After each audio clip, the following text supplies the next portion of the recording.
Hello guys, কেমন আছো তোমরা? এই যে দেখো, শীত আসতে না আসতেই চলে এসেছি আমি পিঠা নিয়ে।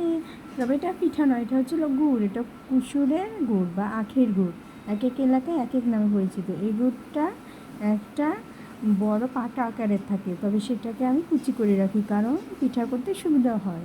আর এই উপকরণগুলো তৈরি করে রাখলে পিঠা করতে খুব জলদি হয়। আজকের থেকে আমরা পিঠা তৈরি করা শুরু করে দিয়েছি।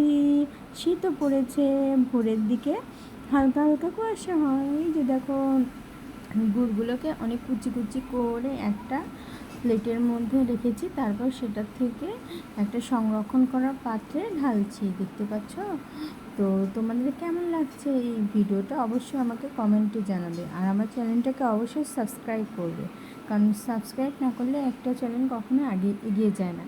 আর কমেন্ট করে অবশ্যই জানাবে তোমরা কে কোন গুড় খেতে ভালোবাসো, ঠিক আছে? তো আজকের মতো এখানে টাটা।